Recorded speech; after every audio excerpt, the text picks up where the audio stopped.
Assalamualaikum warahmatullahi wabarakatuh. Selamat bertemu kembali Ananda semua. Apa kabar Ananda semua pada kesempatan hari ini? Baik, pada kesempatan ini Bapak akan berbagi kepada kita bersama di materi teknologi informasi dan komunikasi.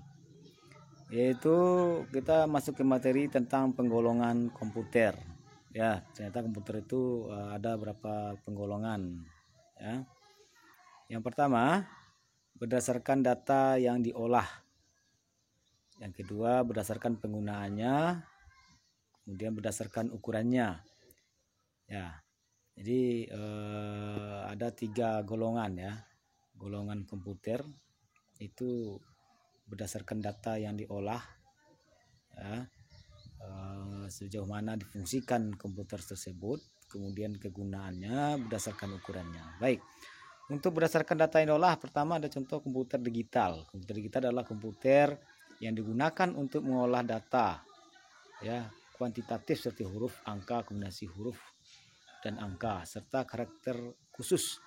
Biasanya komputer ini memerlukan bahasa perantara, bahasa pemrograman.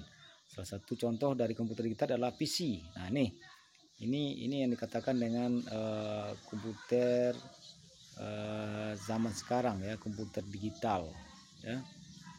Kemudian komputer analog. Komputer analog adalah komputer yang digunakan untuk mengolah data kualitatif, bekerja secara kontinu dan paralel. Contohnya radar, pengukur caca.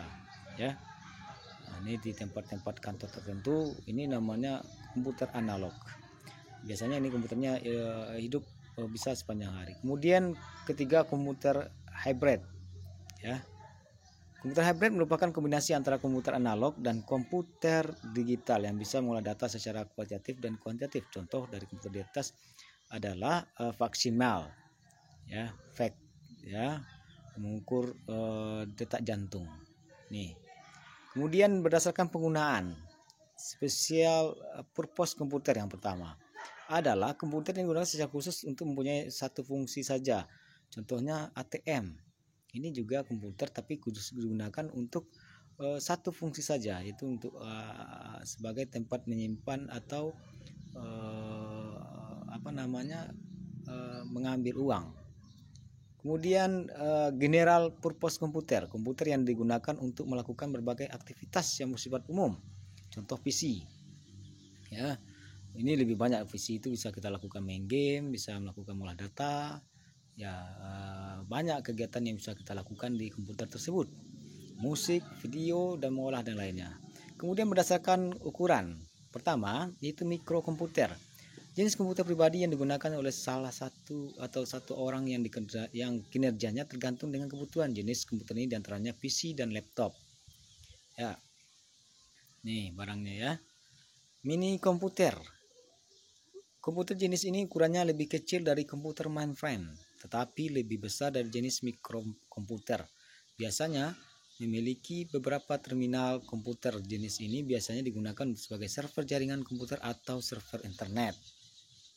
Ya, nih. Kemudian small komputer.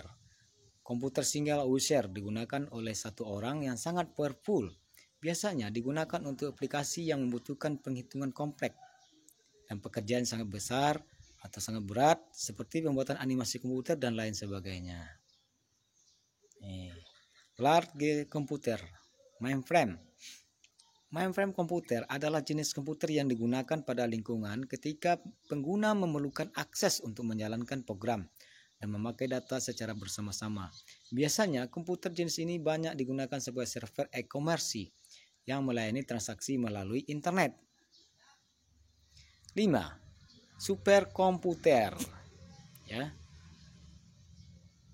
Superkomputer adalah jenis komputer yang digunakan untuk menyelesaikan masalah yang membutuhkan perhitungan sangat kompleks.